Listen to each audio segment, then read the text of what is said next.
Vous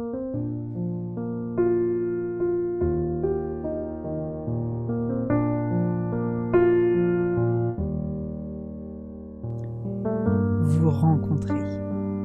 Allez à la rencontre de vous-même. Avec les outils de la Gestalt thérapie et mon expérience, je vous guide dans cette grande aventure. Bonjour, bonjour. Je reprends mon micro aujourd'hui pour vous parler d'un concept qui m'est cher, l'abondance. Alors j'ai envie de découper ce podcast en 3 parties. Dans un premier temps, définir l'abondance. Ensuite, réfléchir à ce qui nous en éloigne. Et puis enfin, parler de comment y revenir, comment s'y reconnecter. Alors, qu'est-ce que c'est que l'abondance ? Qu'est-ce que j'appelle l'abondance ? En Gestalt, on peut définir toutes nos expériences en 3 polarités. Le bon, le manque et le trop. Et l'abondance, c'est avoir du bon dans une quantité un peu supplémentaire à nos besoins, un peu excédentaire par rapport à nos besoins. Donc c'est l'idée que tous nos besoins soient répondus et qu'on sente que c'est pas juste, que c'est pas fini, que c'est pas un peu serré, un peu peut-être on va pas en avoir assez, qu'on sente pas le risque du manque, qu'on sente pas la peur du manque, mais qu'on sente que les ressources sont disponibles au-delà de nos besoins et que donc on est tranquille, on se sent sécuritaire avec le fait que nos besoins vont être répondus et qu'on va avoir tout ce que l'on désire. Donc l'abondance n'est pas le manque et ce n'est pas non plus le trop. Ça c'est important parce que beaucoup de personnes peuvent être assez réticents à l'idée de l'abondance parce qu'ils le confondent avec le trop. Et en fait, c'est vraiment pas le cas.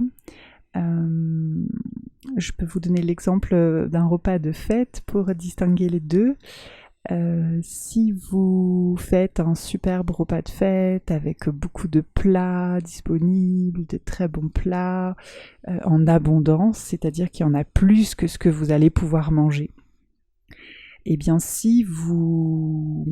Premier cas, donc le cas de l'abondance, si vous savourez vraiment chaque plat, vous les goûtez, vous en profitez, vous vous remplissez de tout ce bon qui est à votre disposition et vous l'appréciez à sa juste valeur.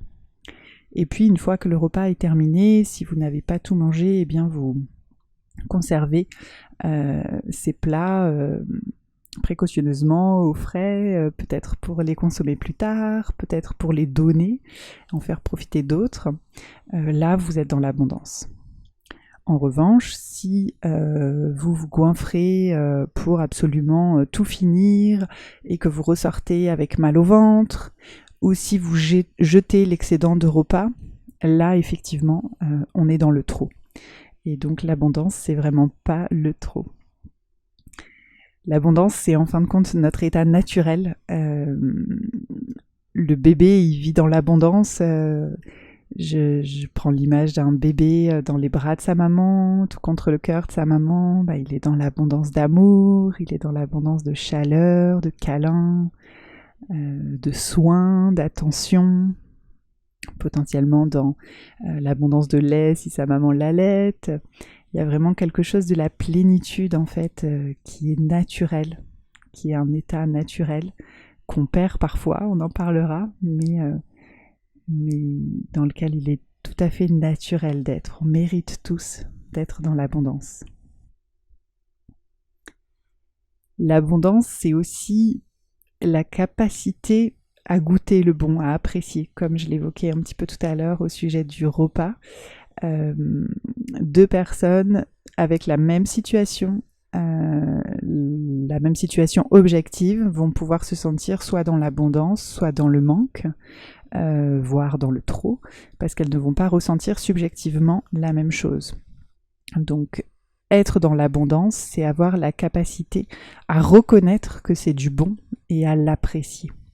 Si on ne tourne pas notre attention vers le bon, mais qu'on regarde par exemple ce qui nous manque. Admettons, sur un buffet, on a un magnifique buffet avec tout un tas de choses à manger, vraiment pour tous les goûts. Et nous, on va juste voir que tel plat n'est pas là, ou que tel plat, il y en avait et ça a été consommé, que les autres convives ont déjà tout consommé, et donc nous, on n'a plus du plat que l'on voulait. Et bien c'est sûr, on va se sentir dans le manque, alors que la réalité objective, c'est quand même qu'il y a une abondance de bons plats à notre disposition. De la même façon, on peut, dans cette situation où on sent qu'on manque de ce plat, changer notre focus. Au lieu de le mettre sur le manque, on peut se dire bien probablement que les serveurs vont ramener de ce plat, c'est peut-être juste temporaire qu'il n'y en ait plus, et donc pouvoir être dans l'abondance, ça a aussi beaucoup de liens à avoir la confiance que le bon va revenir, même dans les moments où on est dans le manque, et on aura tous des moments de manque dans notre vie, ça fait partie de la vie, c'est aussi naturel. Mais c'est juste de ne pas se faire envahir par cette sensation de manque et de ne pas rester dans le manque, mais de revenir à l'abondance, dans la confiance que le bon va revenir. Et j'aime bien à ce sujet prendre l'exemple de la nature et du cycle des saisons. Si on prend par exemple un arbre, l'hiver, il n'a plus de feuilles, il n'a plus de fruits, il est nu, on peut avoir l'impression que cet arbre est mort. Mais on connaît le cycle des saisons et donc on ne s'inquiète pas pour l'arbre, on ne se dit pas que l'arbre est mort et que tout est fini. On sait qu'au printemps, la montée de sève va avoir lieu, les bourgeons vont arriver, puis les fleurs, les fruits, les feuilles. Donc on a confiance parce qu'on sait que c'est cyclique. Et être dans l'abondance pour nous-mêmes, c'est la même chose. C'est avoir confiance que même si on traverse une période de manque, de pénurie, le bon va revenir. Ça peut être dans tous les domaines. On pense, souvent quand on parle d'abondance, on peut penser à l'argent, avoir une abondance d'argent, être à l'aise financièrement. Mais on peut aussi penser à une abondance d'amour, ressentir de l'amour pour nous-mêmes, pour notre amoureux, notre amoureuse, pour nos proches. On peut penser à l'abondance de nourriture, comme j'en prenais l'exemple tout à l'heure. On peut penser à l'abondance de beauté autour de nous, à l'abondance de joie. Les concepts dont je vais vous parler s'appliquent vraiment à tous les domaines. Vous pouvez être dans l'abondance, quelle que soit l'abondance qui vous parle. Donc en résumé, qu'est-ce que l'abondance ? Eh bien, c'est 3 aspects différents. À la fois une réalité matérielle, on peut être objectivement dans l'abondance de tel ou tel élément, mais c'est aussi un ressenti, comme on l'a vu tout à l'heure, on peut avoir une abondance matérielle mais être dans un ressenti de manque. Donc pour être dans l'abondance, il faut aussi que notre ressenti soit dans l'abondance. Et puis c'est un focus, le focus que l'on choisit de mettre sur l'abondance, sur le manque ou sur le trop. Et peut-être pour clarifier un petit peu sur le ressenti, oui, la différence entre le ressenti et le focus, une personne qui a, je dis n'importe quoi, 300 € sur son compte en banque à un instant T, peut se sentir dans l'abondance parce qu'elle a l'habitude d'avoir moins et que c'est moins que ses besoins et que du coup elle sent que pour elle c'est beaucoup 300 €. Et puis une autre personne pourra être complètement dans le manque en se disant qu'avec 300 €, elle ira pas loin et que c'est la catastrophe, elle va être à découvert à la fin du mois. Donc c'est vraiment cette idée du ressenti versus la réalité matérielle. Donc l'abondance, c'est à la fois une réalité matérielle, un ressenti et un focus que l'on met. Donc maintenant que vous avez compris de quoi je parle quand je parle d'abondance, et que je vous ai dit que c'était un état naturel, mais alors qu'est-ce qui nous en éloigne ? Qu'est-ce qui fait qu'on n'est pas tous dans l'abondance et que c'est pas fluide pour tout le monde ? Alors je crois que ce qui nous en éloigne le plus, ce sont nos croyances limitantes, nos représentations en fait du monde, de l'argent, de la vie, et parfois aussi certains mécanismes que l'on met en place pour se maintenir dans la pénurie. Donc le domaine où les croyances limitantes sont peut-être les plus visibles, je crois que c'est l'argent, parce qu'on a tous une relation d'amour-haine avec l'argent, on a tous d'un côté envie d'avoir de l'argent, et puis de l'autre côté des croyances limitantes et négatives sur l'argent. L'argent porte vraiment beaucoup de symbolique, et en fait quand on parle d'argent, souvent on parle d'autre chose en dessous. Donc par exemple, on peut avoir la croyance qu'il n'y a pas assez d'argent pour tous. Donc là, on peut être dans le manque par rapport à la quantité d'argent qu'il existe dans le monde. Et c'est une croyance au sens où l'argent maintenant, c'est complètement immatériel. On crée de l'argent, donc c'est pas objectif qu'il n'y ait pas assez d'argent pour tous, mais on peut avoir vraiment ce ressenti subjectif et cette croyance.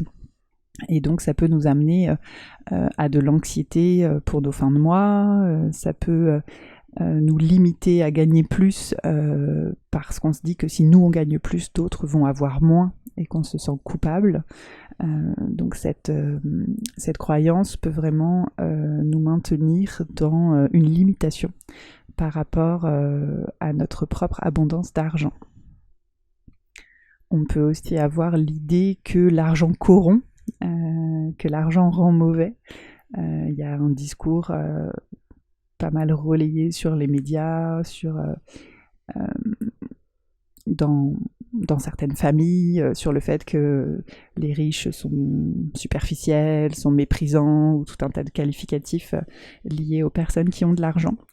Et ça peut parfois refléter de la jalousie, parfois simplement des croyances héritées, mais en tout cas c'est un discours ambiant qui peut nous éloigner de l'idée d'être dans l'abondance d'argent, puisque si les personnes qui ont beaucoup d'argent sont jugées de cette manière, on n'a pas forcément envie nous-mêmes de gagner de l'argent au risque d'être jugés de cette manière. Donc de la même façon, ça peut nous limiter dans notre abondance d'argent. Il y a aussi des croyances limitantes dans tous les autres domaines. Par exemple, dans le domaine de l'amour, de l'affection, on peut se dire, si on est célibataire et qu'on a déjà un certain âge, on peut avoir la croyance que tous les hommes bien sont déjà pris. C'est sûr que si on est dans cet état d'esprit-là, tous les hommes bien sont déjà pris, on ne se met pas dans les meilleures conditions pour rencontrer l'homme qui va être parfait pour nous. Donc d'où ça peut venir de plein de choses, hein. Ça peut venir par exemple de paroles qu'on a entendues de manière répétée et qu'on a introjectées, qu'on a rendues vraies en nous. Peut-être que nos parents ou d'autres personnes proches de nous nous ont répété ça et qu'on a fini par croire que c'était vrai. Ça peut venir aussi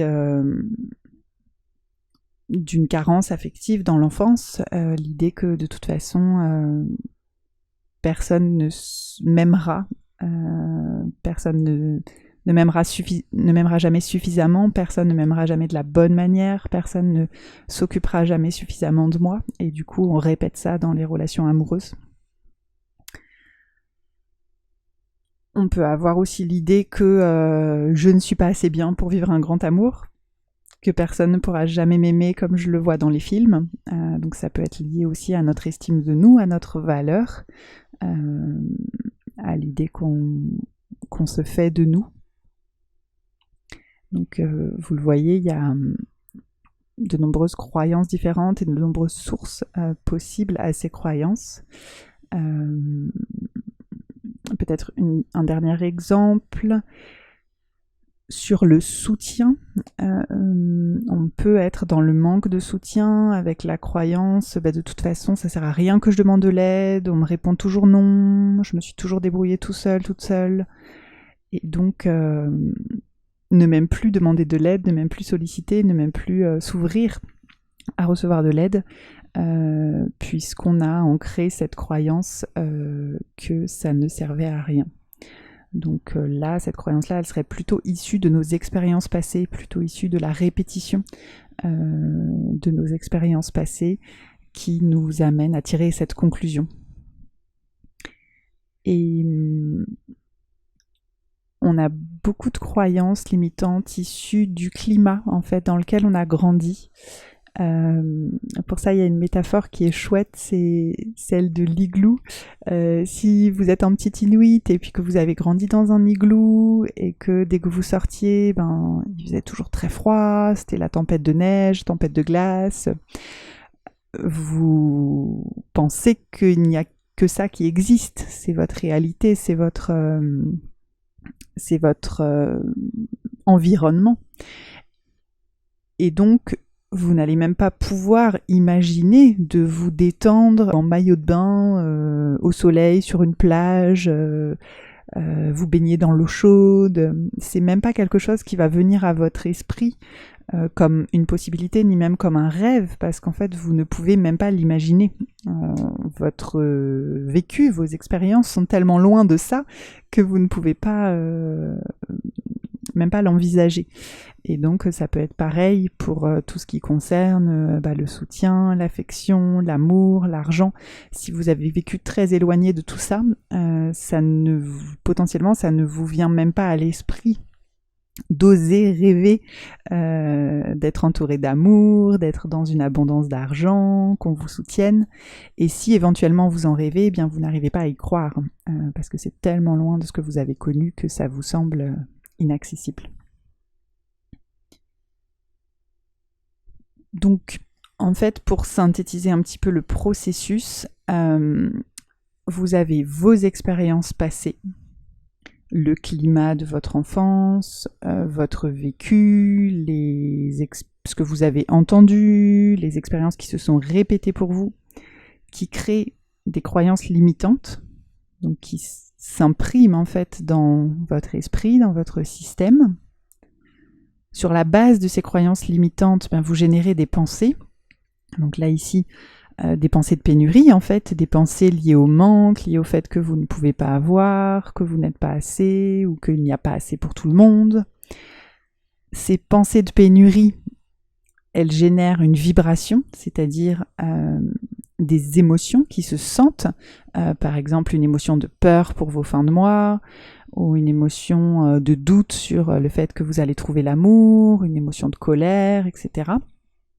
Et à partir de cette vibration-là, de ce climat intérieur, eh bien, vous posez vos actions. Donc, par exemple, si vous êtes salarié, que vous pensez que vous ne méritez pas de gagner beaucoup d'argent ou que les riches sont méprisants et que vous n'avez pas envie de correspondre à cette image, eh bien, vous n'allez même pas demander une augmentation. Parce que de toute façon, vous avez au fond de vous, inconsciemment, vous n'avez pas envie de devenir riche, donc vous n'allez peut-être même pas demander une augmentation ou demander une toute petite augmentation qui ne correspond pas à la valeur réelle de votre travail. Parfois, il y a des gens à l'inverse qui n'ont aucun mal à gagner de l'argent, qui gagnent beaucoup d'argent, mais qui ont associé le fait d'avoir de l'argent et d'avoir de l'argent qui dort sur des comptes d'épargne à quelque chose de négatif. Et du coup, qui vont flamber tout l'argent. Et ils auront beau gagner de plus en plus d'argent au fur et à mesure de leur carrière, ils seront toujours à découvert à la fin du mois, ou ils auront toujours ce même sentiment de pénurie, parce que finalement, ils savent pas où ça part, mais ils dépensent tout. Un autre exemple pour vous expliquer un petit peu ce processus, vous illustrer ce processus. Si vous démarrez une activité à votre compte, si vous avez la croyance limitante que c'est difficile, voire c'est... je trouve pas le mot, mais... que c'est dur d'être à son compte, qu'on galère, que de toute façon oui, les entrepreneurs ne s'en sortent pas, ou les entrepreneurs se crèvent au travail, ce genre de croyances, eh bien vous allez pouvoir avoir des pensées de pénurie comme ça va être difficile, de toute façon je vais mettre 2 ans à en vivre, de toute façon même quand j'en vivrai je gagnerai pas beaucoup d'argent, ou l'URSSAF va tout me prendre. Voilà, vous pouvez avoir tout un tas de pensées qui viennent renforcer votre croyance limitante initiale. Et donc avec toutes ces pensées, vous allez être forcément dans une vibration de doute, de peur qui va être assez basse.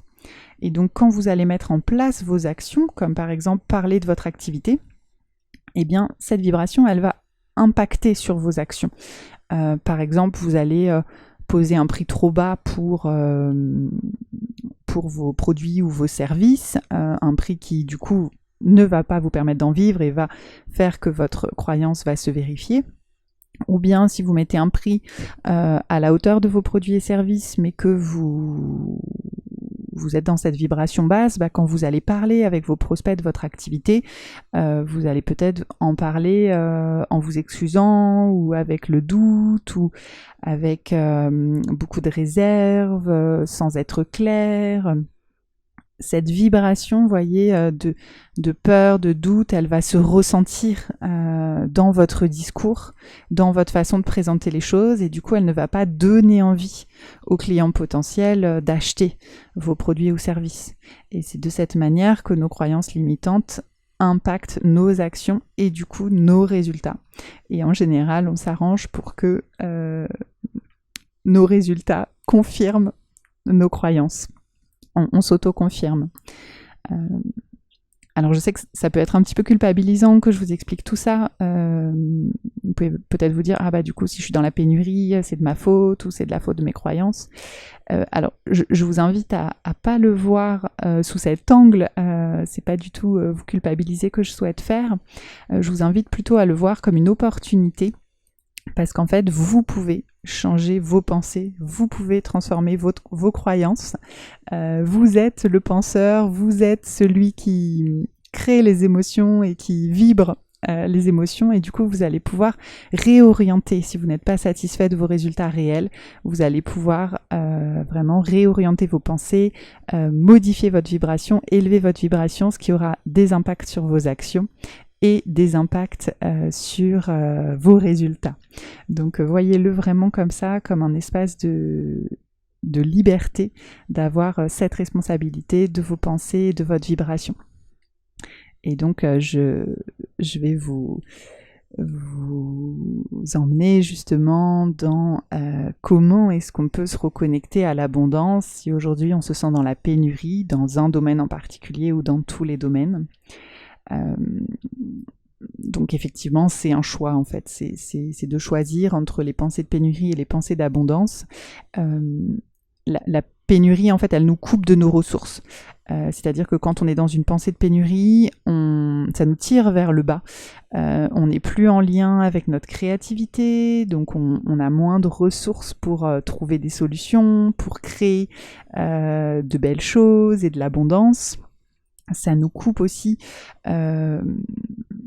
des opportunités, puisque finalement on ressasse ces pensées de pénurie, et donc on voit tout ce qui est négatif, on voit le manque, on voit les problèmes, mais notre focus n'est pas vers les solutions et vers les opportunités qui pourraient se présenter à nous.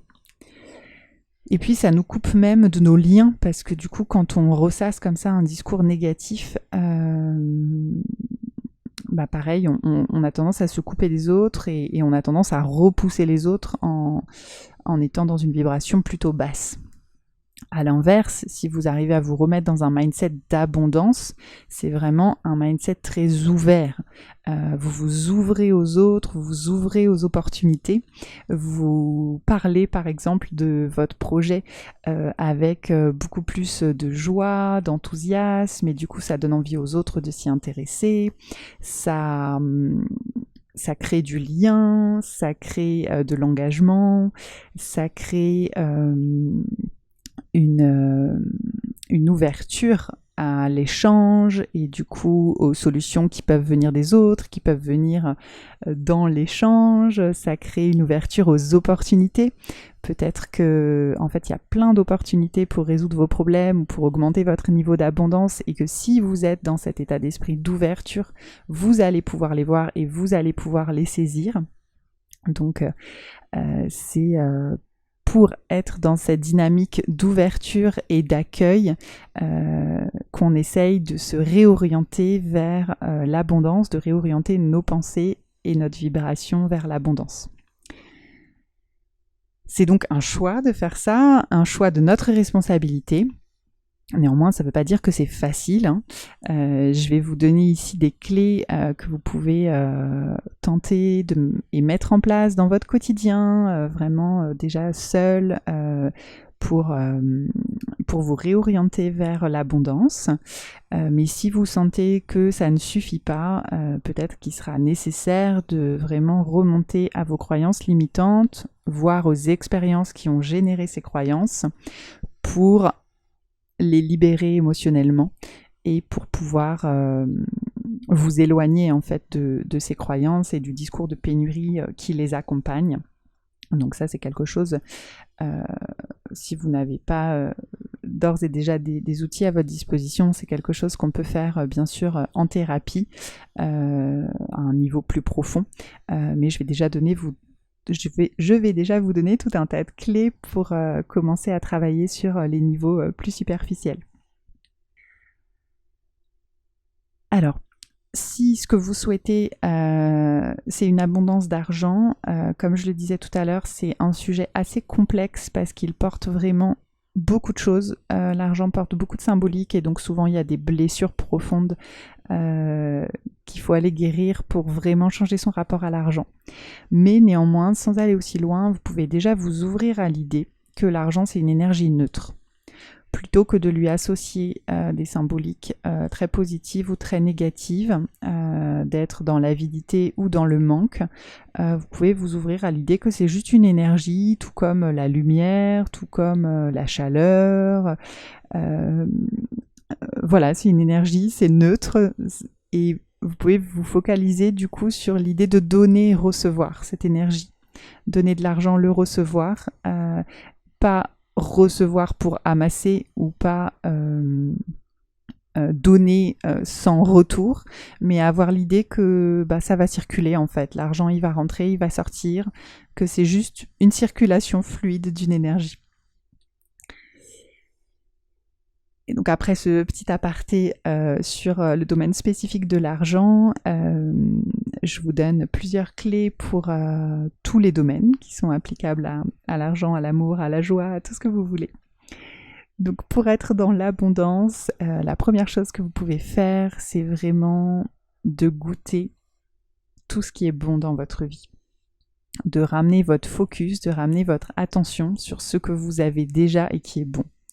Donc à chaque fois que vous avez quelque chose qui va dans le sens de vos désirs, ou même tout simplement des petites choses simples comme sentir le soleil sur votre peau, vous coucher dans des draps propres qui sentent bon, être dans sa maison à un moment donné où il y a de l'orage, où il fait très froid dehors et se dire « oh là là, je suis au chaud, j'ai un toit sur la tête, je suis bien ».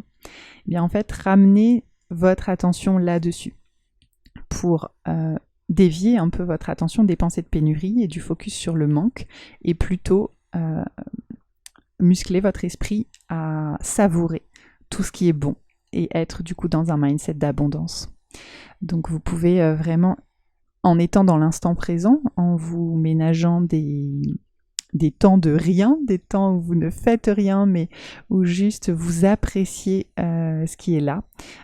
Donc ça peut être des petites pauses dans votre quotidien entre deux activités, juste respirer, juste sortir dehors au soleil un instant, ou vous faire une bonne boisson chaude, ou grignoter quelque chose et vraiment le savourer, pas le grignoter dans le sens du manque, je me remplis parce que je manque, mais plutôt je m'offre j'offre à mon corps le cadeau de quelque chose de bon et je le savoure. Donc dans tous ces moments où vous reliez à l'instant présent, vous pouvez mettre votre focus sur le bon qui est là pour vous dans l'instant présent. Et puis si c'est difficile pour vous pour l'instant de faire ça, alors vous pouvez ritualiser de le faire une fois dans la journée, par exemple au moment de vous coucher, de lister un petit peu toutes les belles choses qui vous sont arrivées dans la journée, toutes les bonnes choses que vous avez vécues, pour forcer en fait votre esprit à tourner son attention vers le bon. Donc ça peut être soit juste dans votre tête, soit même écrire sur un cahier. C'est bien de se fixer un objectif au début si c'est quelque chose qui n'est pas habituel pour vous. Par exemple, vous dites j'écris 10 choses pour lesquelles je peux éprouver de la gratitude aujourd'hui.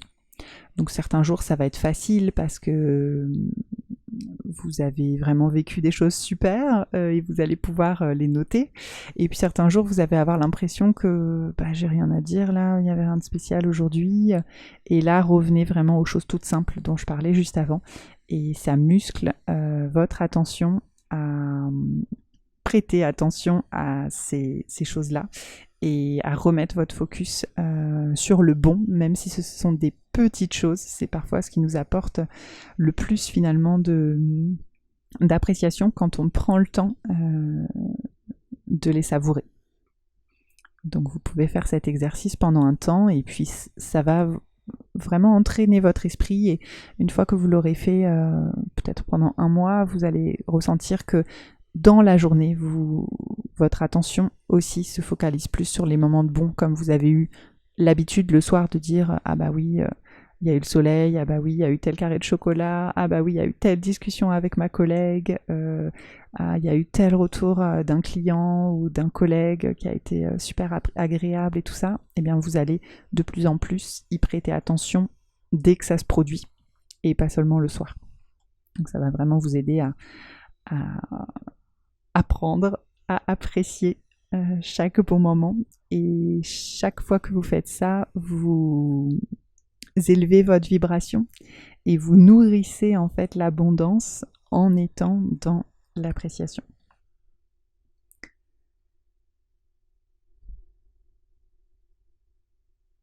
Maintenant, si vous souhaitez attirer quelque chose de spécifique, donc une abondance spécifique, comme par exemple une relation amoureuse,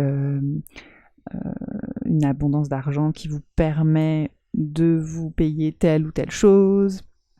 Je peux vous donner également le processus pour favoriser ça. Alors ça commence vraiment par une intention. Ce que j'observe, c'est que souvent, savoir ce qu'on ne veut plus, c'est facile. Je ne veux plus de telle relation, je ne veux plus qu'on me traite comme ça, je ne veux plus vivre de burn-out, etc., etc. Je ne veux plus que les fins de mois soient difficiles. Mais c'est plus difficile de définir notre « je veux ». Et ça, c'est vraiment essentiel en fait pour attirer quelque chose. Il ne faut pas que vous soyez dans « je veux repousser l'inverse » parce que sinon, ce à quoi vous pensez, c'est ce que vous ne voulez plus. Si vous dites « je ne veux plus vivre un burn-out », vous pensez au burn-out et vous êtes dans les émotions liées au burn-out. Donc peut-être la peur, peut-être l'épuisement, etc., etc. Et du coup, ce que vous vibrez, c'est la peur et l'épuisement. Et comme tout est énergie, eh bien, quelque part, vous attirez quelque chose qui est sur ce niveau-là de vibration. Si vous souhaitez en savoir plus, vous pouvez vous intéresser à la physique quantique. C'est passionnant ce que la science a démontré récemment concernant justement tout ce mécanisme d'attirance. Je ne vais pas rentrer ici dans les détails, mais en tout cas, voilà, notre vibration est vraiment... nos actions et nos résultats dépendent de notre vibration. Et du coup, si vous pensez à ce que vous ne voulez plus, eh bien, vous vous maintenez dans la vibration qui a attiré ce que vous ne voulez plus. Et donc, c'est évidemment pas ça que vous voulez changer de réalité. Et donc, vous voulez clarifier ce que vous voulez de manière positive pour pouvoir l'attirer. Donc si c'est difficile, on peut aussi clarifier ça en thérapie, bien sûr, ensemble. Et donc, une fois que vous savez clairement ce que vous voulez, Le but, pour que vous puissiez l'attirer, c'est que ça ne reste pas mental, que ça ne reste pas que des mots, mais que ce soit relié à une émotion. En fait, c'est l'émotion qui va être le carburant. Donc, il faut vraiment que vous ayez un pourquoi fort de ce que vous voulez.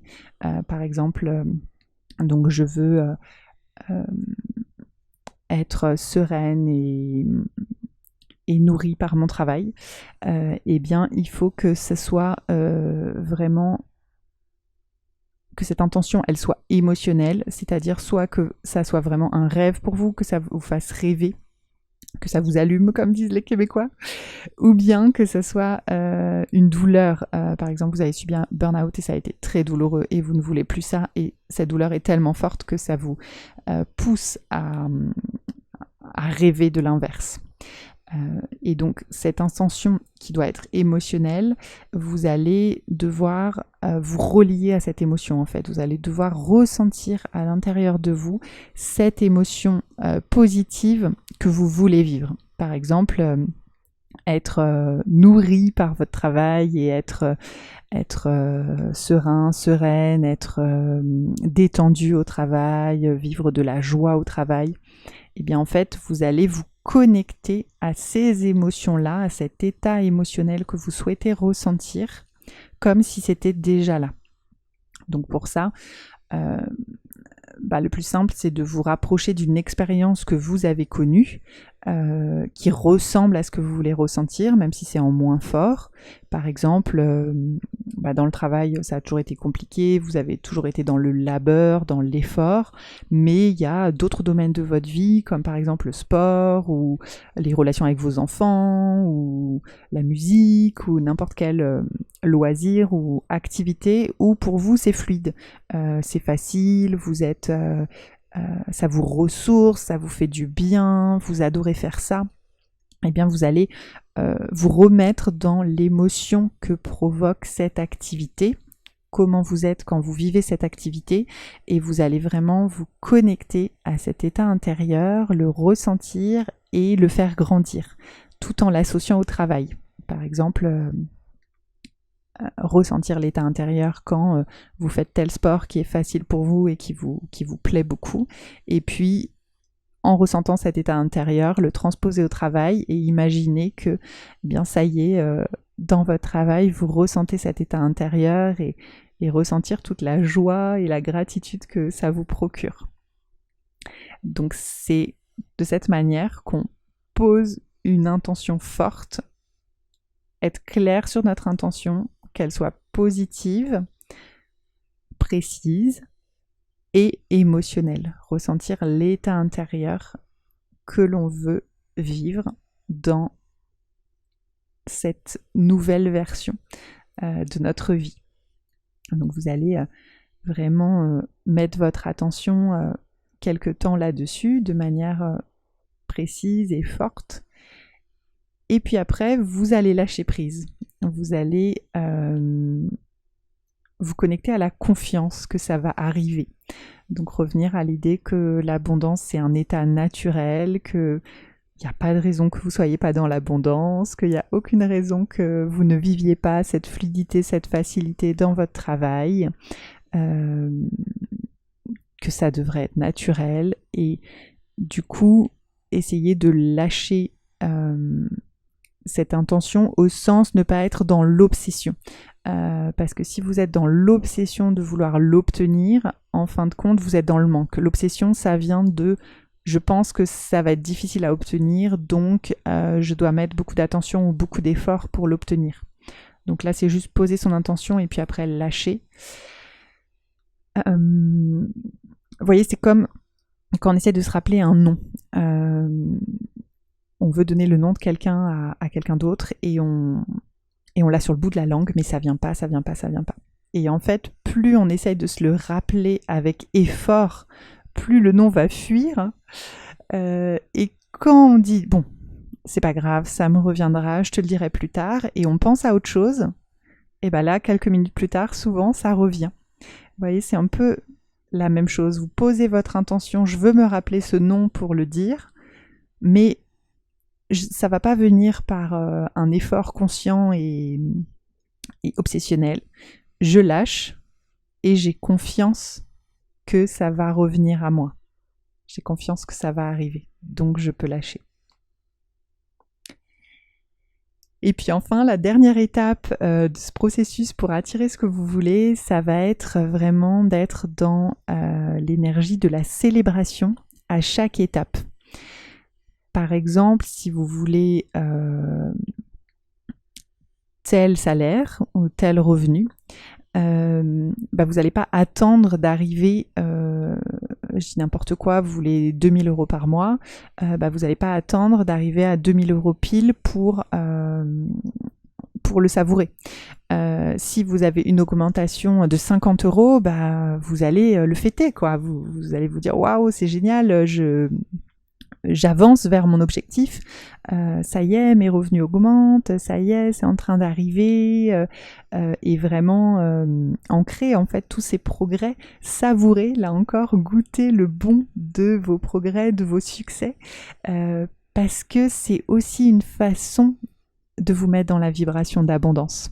Si en face de l'augmentation de 50 €, vous êtes « Oh, c'est nul, je suis encore loin des 2000 €, oh là là, j'espérais une augmentation plus grande, on m'a donné une augmentation ridicule », là, vous êtes dans la vibration de manque. Tandis que si vous célébrez votre succès, même si c'est qu'une étape vers votre objectif et qu'on est encore loin de l'objectif, là, vous êtes dans la vibration de l'appréciation et du coup, vous favorisez vraiment l'abondance. Donc, c'est l'idée que vos nouveaux résultats actuels peuvent influer sur votre état intérieur. Donc là, c'est le choix. Soit vous décidez d'être dans l'état intérieur de la déception, du manque, soit dans l'état intérieur de la célébration et de la gratitude, de l'abondance. Et donc, quand vous faites ce choix-là, de regarder vos résultats actuels sur un prisme positif et donc d'impacter votre vibration positivement, eh bien, ça va également impacter vos pensées. Vous allez vous dire je suis en train d'avancer vers mon objectif, je suis en train de manifester mon abondance, et ça va venir renforcer soit votre sécurité intérieure, soit votre estime de vous, suivant ce qui péchait, ce qui était à l'origine de vos croyances limitantes. Ça va venir en fait compléter le développement de ces enjeux-là et du coup réparer petit à petit ce qui vous a manqué dans le passé et changer petit à petit vos croyances. Donc ce mécanisme dont je vous ai parlé tout à l'heure, il fonctionne vraiment dans les deux sens. Si on laisse de la place à nos croyances limitantes et à nos pensées de pénurie, ça nous tire vers le bas. Mais si à l'inverse, on remet notre focus sur tout ce qui est bon dans notre vie, sur tous nos succès, sur tous nos progrès, eh bien ça augmente notre niveau d'abondance et ça fait diminuer la part de nos pensées de pénurie, de nos croyances limitantes, et ça augmente notre confiance en nous, notre confiance en la vie, notre sentiment de sécurité intérieure, qui sont toutes les clés qui nous permettent de rester dans l'abondance de manière durable, de manière solide. Enfin, je pourrais vous donner peut-être un dernier conseil en soutien de ce processus, c'est de faire attention à votre environnement pour soutenir justement votre vibration positive. Donc faire attention à ce que vous regardez, à ce que vous lisez, aux personnes que vous côtoyez, parce que ça va pouvoir soit vous tirer vers une vibration basse, soit au contraire vous élever vers une vibration haute, suivant ce que vous entendez dans les médias, sur les réseaux sociaux, de vos proches, des livres que vous lisez. Donc ça, c'est vraiment aussi une façon très concrète de jouer sur votre vibration, et vous l'avez vu du coup sur tout le processus de la manifestation de votre abondance. J'espère que ça vous donnera envie de tester certaines de ces clés, de mettre en place certaines choses, et que vous sentirez tout le bon que ça va vous permettre de vivre dans votre vie, toutes les opportunités aussi que ça va vous permettre d'ouvrir. S'il y a certaines choses qui n'étaient pas claires, ou si vous souhaitez partager vos succès, n'hésitez pas à les mettre soit en commentaire du podcast sur YouTube, soit à m'écrire sur les réseaux sociaux. Vous trouverez tous les liens vers le podcast et les réseaux sociaux sur mon site célinedoré.fr. Et puis, si vous sentez que ce podcast n'est pas suffisant, que vous souhaitez être soutenu dans ce processus vers l'abondance, ou que vous souhaitez aller plus profondément que ces seules clés, eh bien vous pouvez bien sûr vous engager dans une gestalt thérapie, soit avec moi, vous trouverez mes coordonnées sur mon site, soit avec un autre praticien, une autre praticienne. C'est vraiment une thérapie puissante pour nous soutenir dans tous nos enjeux de vie, y compris l'enjeu d'abondance. Et c'est un travail passionnant, je trouve, que de travailler avec les clients sur leur abondance. Donc j'aurai grand plaisir à vous accueillir sur ce motif. En revanche, sachez que on ne travaillera pas forcément que sur l'abondance, puisque, comme je vous le disais tout à l'heure, nos croyances limitantes sont souvent liées à des manques dans notre sécurité intérieure ou dans notre estime de nous. Et c'est souvent la peur, en fait, qui nous amène dans des pensées de pénurie. Et donc, on sera amené à travailler soit en même temps, soit au préalable sur votre enjeu d'attachement, votre enjeu d'estime de vous, pour pouvoir libérer les plus grosses croyances limitantes, réparer ce qui doit être réparé, et pouvoir ainsi manifester de l'abondance de manière plus franche et plus durable. Bon, je suis ravie de vous avoir partagé ma vision de l'abondance et de comment y revenir. Et puis, je suis à l'écoute de vos retours et je vous dis à très bientôt.